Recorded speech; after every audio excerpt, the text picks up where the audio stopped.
صحت اور بیماری انسانی زندگی کے ساتھ ساتھ ہے. انسان کی زندگی کے کوئی بھی 2 دن ایک جیسے نہیں ہوتے.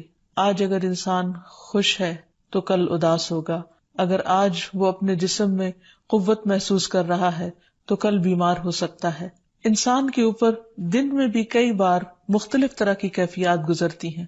کبھی انسان روحانی طور پر، جذباتی طور پر بیمار ہوتا ہے اور کبھی انسان جسمانی طور پر بیمار ہو جاتا ہے. بیماری کی کیفیت صحت کی کیفیت سے مختلف ہوتی ہے اور ہر انسان اس کو محسوس کر سکتا ہے. ایسی صورت میں انسان کو دوا کے ساتھ ساتھ اللہ سبحانہ وتعالیٰ کی طرف رجوع کرنا چاہیے اور اپنے لیے خوب خوب دعائیں کرنی چاہیے.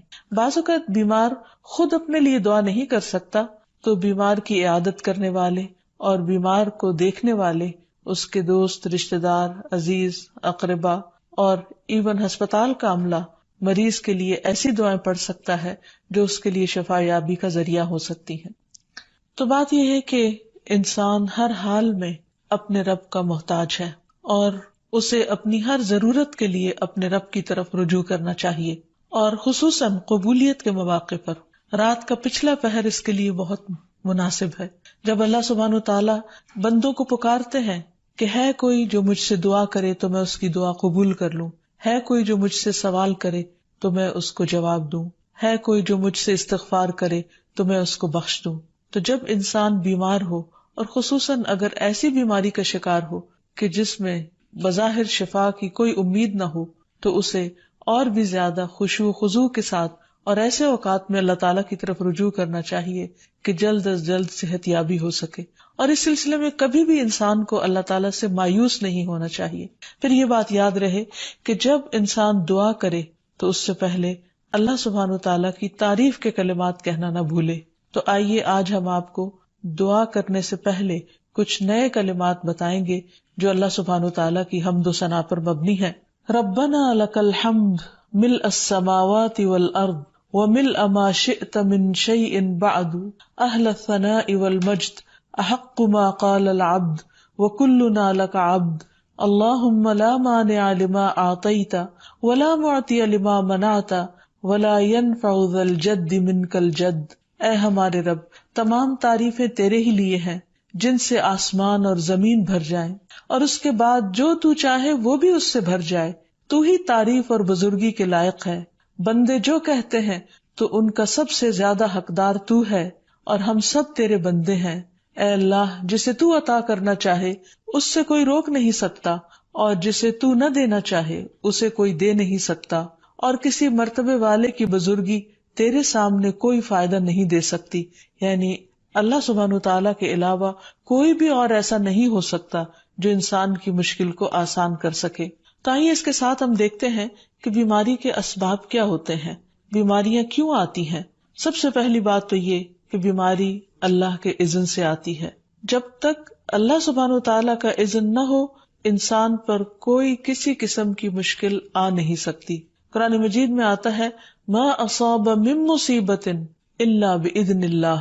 جو بھی مصیبت آتی ہے وہ اللہ کے اذن سے آتی ہے اور وہ تقدیر کا حصہ ہوتی ہے، اور اس میں اللہ سبحانہ وتعالیٰ کی حکمت اور مشیت کار فرما ہوتی ہے. اور وہ کیا ہو سکتی ہے؟ مثلاً اللہ تعالیٰ کسی بندے کے ساتھ بھلائی کا ارادہ کرتے ہیں، اس کے گناہ معاف کرنا چاہتے ہیں، اس کو کسی خاص چیز کی سمجھ دینا چاہتے ہیں تو اسے تکلیف میں مبتلا کر دیتے ہیں. کیونکہ بعض اوقات انسان زندگی میں اتنا مصروف ہوتا ہے اپنے روزانہ کے روٹین کے کاموں میں کہ وہ ٹھہر کر، رک کر، خاموشی کے ساتھ وقفہ لیے بغیر کوئی ایسی بات سوچتا نہیں کہ جو اسے سوچنی چاہیے، جو اللہ تعالیٰ چاہتے ہیں کہ وہ سوچے. تو جب انسان بیمار ہو جاتا ہے تو ایک اور کنڈیشن میں آ جاتا ہے، وہ آرام کی کیفیت میں آ جاتا ہے. ایسی صورت میں انسان کو وہ باتیں بھی سوچنے کا موقع مل جاتا ہے جو عام طور پر وہ نہیں سوچتا. پھر اسی طرح ہمیں ہمارا دین یہ بھی بتاتا ہے کہ بعض اوقات انسان پر بیماری یا کوئی بھی تکلیف اس کے اپنے ہاتھوں کی کمائی سے آتی ہے، یعنی اس کا اپنا کوئی گناہ یا قصور ہوتا ہے جس کی بنا پر اسے وہ تکلیف پہنچتی ہے. قرآن مجید میں آتا ہے وَمَا أَصَابَكُم مِّن مُّصِيبَةٍ فَبِمَا كَسَبَتْ أَيْدِيكُمْ وَيَعْفُو عَن كَثِيرٍ. اور تمہیں جو بھی مصیبت پہنچی تو وہ اس وجہ سے ہے جو تمہارے ہاتھوں نے کمایا، اور وہ بہت سی چیزوں سے درگزر کر جاتا ہے. اسی طرح بعض اوقات انسان کی بیماریاں اس کے کسی گناہ کا نتیجہ ہوتی ہیں۔ عمر رضی اللہ عنہ نے جب عباس رضی اللہ عنہ سے بارش کی دعا کرنے کے لیے کہا تو انہوں نے کہا، اے اللہ، بے شک مصیبتیں گناہوں کی وجہ سے ہی نازل ہوتی ہیں اور انہیں صرف توبہ ہٹا سکتی ہے۔ پھر اسی طرح ایک اور روایت میں آتا ہے، رسول اللہ صلی اللہ علیہ وسلم نے فرمایا، جب بھی کسی رگ یا آنکھ کو نقصان پہنچتا ہے تو وہ کسی نہ کسی گناہ کی وجہ سے ہوتا ہے، لیکن جو تکالیف اللہ تعالیٰ ویسے ہی ٹالتا رہتا ہے وہ کہیں زیادہ ہو جاتی ہیں۔ پھر اسی طرح بعض بیماریاں انسانوں کے اعلانیہ گناہوں کی وجہ سے بھی ہوتی ہیں، جیسے کہ ایک حدیث میں آتا ہے، جب کسی قوم میں بدکاری عام ہو جاتی ہے اور وہ اعلانیہ اس کا ارتکاب کرتے ہیں تو ان میں طاعون اور ایسی مختلف بیماریاں پھیل جاتی ہیں جو کہ ان سے پہلے گزرے ہوئے لوگوں میں نہ تھی۔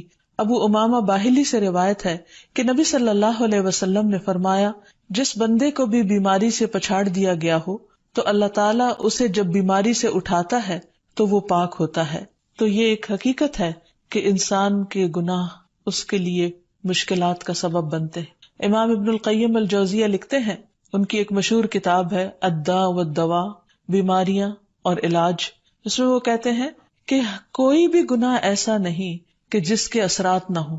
انسان سے چھوٹی یا بڑی جو بھی کوئی غلطی صادر ہوتی ہے اس کے نتیجے میں کچھ نہ کچھ اثرات اس کی زندگی پر ضرور پڑتے ہیں۔ ہاں، اگر اللہ تعالیٰ معاف کر دے تو وہ اور بات ہے، ورنہ ہر گناہ کی ایک تاثیر ہوتی ہے، اور ان تاثیرات میں سے ایک چیز یہ ہے کہ انسان مختلف قسم کی بیماریوں میں مبتلا ہو جاتا ہے۔ اسی لیے ہم دیکھتے ہیں کہ جب انسان بیماری میں مبتلا ہوتا ہے تو اللہ تعالیٰ اس بیماری کو اس کے گناہوں کا کفارہ بنا دیتے ہیں۔ جیسے حدیث میں آتا ہے کہ جس مسلمان کو کانٹا چبھے یا اس سے زیادہ کوئی تکلیف پہنچتی ہے تو اللہ تعالیٰ اس کے ذریعے اس کے گناہوں کو اس طرح دور کر دیتا ہے جس طرح درخت سے اس کے پتے جھڑتے ہیں۔ تو اس سے ہمیں یہ پتہ چلتا ہے کہ بیماریوں کے آنے کے مختلف اسباب ہوتے ہیں۔ بیماری بہرحال جس بھی وجہ سے آئے، لیکن اصل چیز دیکھنے کی یہ ہے کہ مومن کا رویہ کیا ہے۔ مومن کو اگر کوئی کانٹا بھی چبھتا ہے تو وہ اس پر صبر کرتا ہے۔ اس لیے بیماری یا تکلیف کے آنے پر انسان کو اللہ سے راضی رہنا چاہیے، شکوہ نہیں کرنا چاہیے، کیونکہ جو اللہ سے راضی ہو جاتا ہے کسی آزمائش پر، اللہ تعالیٰ بھی اس سے راضی ہو جاتا ہے۔ پھر اسی طرح اللہ تعالیٰ کا شکر ادا کرنا چاہیے، کیونکہ بیماری اس سے زیادہ شدید بھی ہو سکتی تھی، لہٰذا انسان کو اللہ تعالیٰ جس حال میں رکھے انسان اس پر شکر گزار رہے۔ پھر یہ کہ انسان کسی بھی بیماری میں کسی بھی قسم کی ہو اور زندگی کے کسی بھی حصے میں ہو، اس میں مایوس نہ ہو، پر امید رہے کہ بیماری دور ہو جائے گی۔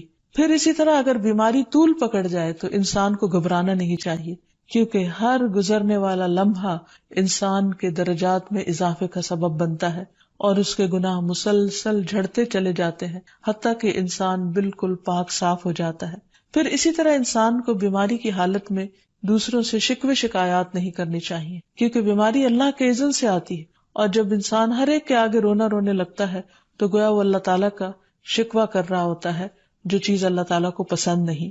پھر اسی طرح منہ سے برے الفاظ نہیں نکالنے چاہیے، بیماریوں کو کوسنا نہیں چاہیے، اور پھر ایسے الفاظ نہیں ادا کرنے چاہیے کہ مجھے لگتا ہے کہ اس بیماری میں میری زندگی چلی جائے گی، یا یہ کہ کسی مریض کی عیادت کے لیے جا کر اس کو اس قسم کی بات نہیں کرنی چاہیے، خواہ کتنی ہی خطرناک بیماری کیوں نہ ہو، ہمیشہ اسے امید دلانے چاہیے، کیونکہ مایوسی کے الفاظ اور برے بھلے اور منفی قسم کی باتیں اللہ تعالیٰ کو پسند نہیں، اور انسان ویسے بھی جیسے سوچتا ہے پھر اس کے ایکشن اس کے مطابق ہونے لگتے ہیں۔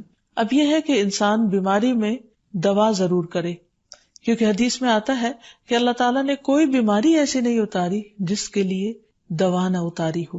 ہاں، جسے معلوم ہو اسے معلوم ہوتا ہے، اور جسے نہیں معلوم ہوتا اسے نہیں معلوم ہوتا۔ بعض اوقات اللہ تعالیٰ ڈاکٹر کے دل میں ڈال دیتا ہے اور اس کا علاج اس کو سمجھ میں آ جاتا ہے، اور بعض اوقات وہ بیماری لا علاج ہوتی ہے، حالانکہ اس کا علاج موجود ہوتا ہے مگر کسی کو بھی علاج سمجھ میں نہیں آتا۔ بہرحال نوعیت کچھ بھی ہو تو علاج ضرور کراتے رہنا چاہیے، اور کبھی مایوس نہیں ہونا چاہیے کہ اس بیماری کا علاج ہو نہیں سکتا، نہیں، ایک کے بعد ایک کوشش انسان کرتا رہے، اور جب اللہ کا اذن ہوگا بیماری دور ہو جائے گی۔ اور اس کے ساتھ ساتھ انسان یہ بھی یقین رکھے کہ شفا اللہ کے ہاتھ میں ہے، کسی ڈاکٹر کے ہاتھ میں نہیں، کسی انسان کے ہاتھ میں نہیں، کیونکہ جب تک اللہ کا اذن نہ ہو شفا نہیں ہو سکتی، خواہ کوئی کتنا بھی بڑا ڈاکٹر کیوں نہ ہو. اسی لیے نبی صلی اللہ علیہ وسلم کی دعاؤں کے آخر میں آتا ہے کہ لا شفا الا شفاؤک، کوئی شفا نہیں مگر تیری ہی شفا، یعنی جو اللہ سبحانہ وتعالی اپنے بندے کو شفا عطا کرے.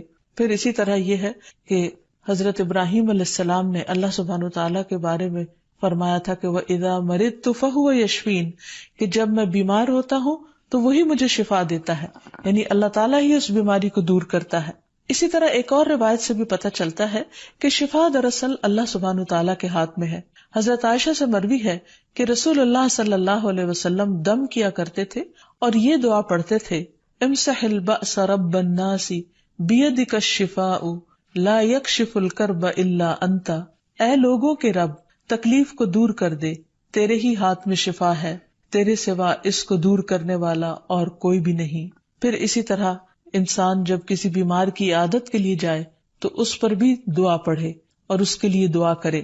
رسول اللہ صلی اللہ علیہ وسلم نے فرمایا جو مسلمان کسی ایسے بیمار کی عیادت کے لیے اس کے پاس آئے جس کی موت کا وقت قریب نہ آیا ہو اور 7 مرتبہ یہ پڑھے اسأل اللہ العظیم رب العرش العظیم ان یشفی فلانا من وجعہ، میں اس عظمت والے اللہ سے سوال کرتا ہوں جو عرش عظیم کا رب ہے کہ فلاں کو اس کی تکلیف سے شفا عطا فرمائے، تو اللہ عز و جل اسے شفا عطا فرما دیتا ہے. اور پھر ہم دیکھتے ہیں کہ تمام انبیاء اپنی بیماریوں میں تکلیفوں میں اللہ تعالیٰ کو پکارتے تھے، جیسا کہ ایوب علیہ السلام کی دعا قرآن مجید میں آتی ہے. اور ایوب جب اس نے اپنے رب کو پکارا کہ بے شک مجھے تکلیف پہنچی ہے اور تو رحم کرنے والوں میں سب سے زیادہ رحم کرنے والا ہے، تو ہم نے اس کی دعا قبول کر لی، بس اسے جو بھی تکلیف تھی اسے دور کر دیا اور اسے اس کے گھر والے اور ان کے ساتھ ان کی مثل اور عطا کر دیے اپنے پاس سے رحمت کے لیے اور ان لوگوں کی یاد دہانی کے لیے جو عبادت کرنے والے ہیں. اسی طرح رسول اللہ صلی اللہ علیہ وسلم نے ایک اور موقع پر ایک صحابی عثمان بن ابی عاص الثقفی کو ایک دعا سکھائی. جب وہ نبی صلی اللہ علیہ وسلم کے پاس حاضر ہوئے، وہ کہتے ہیں مجھے اتنی تکلیف تھی کہ قریب تھا کہ وہ مجھے ہلاک کر دیتی، تو نبی صلی اللہ علیہ وسلم نے مجھے فرمایا اس درد کی جگہ پر اپنا دایاں ہاتھ رکھو اور 7 مرتبہ کہو بسم اللہ اعوذ بعزت اللہ وقدرتہ من شر ما اجد واحاذر، اللہ کے نام کے ساتھ میں پناہ مانگتا ہوں اللہ کی عزت کی اور اس کی قدرت کی اس شر سے جو میں محسوس کرتا ہوں، یعنی اس تکلیف سے بچنے کے لیے جو مجھے محسوس ہو رہی ہے اور جس سے میں خوف محسوس کرتا ہوں. عثمان کہتے ہیں کہ جب میں نے یہ پڑھا تو اللہ سبحانہ وتعالیٰ نے مجھے شفا عطا کر دی. پھر اسی طرح ہر بیماری سے شفا کی دعا نبی صلی اللہ علیہ وسلم نے سکھائی. عبداللہ بن عباس سے مروی ہے کہ نبی اکرم صلی اللہ علیہ وسلم نے فرمایا جب کوئی شخص کسی ایسے مریض کی عیادت کرے جس کی موت کا وقت ابھی قریب نہ آیا ہو اور اس کے پاس 7 مرتبہ یہ دعا پڑھے اسأل اللہ العظیم رب العرش العظیم ان یشفیک، میں عظمت والے اللہ جو عرش عظیم کا رب ہے اس سے دعا کرتا ہوں کہ وہ تمہیں شفا عطا کرے، تو اللہ تعالیٰ اسے اس مرض سے شفا عطا کر دے گا.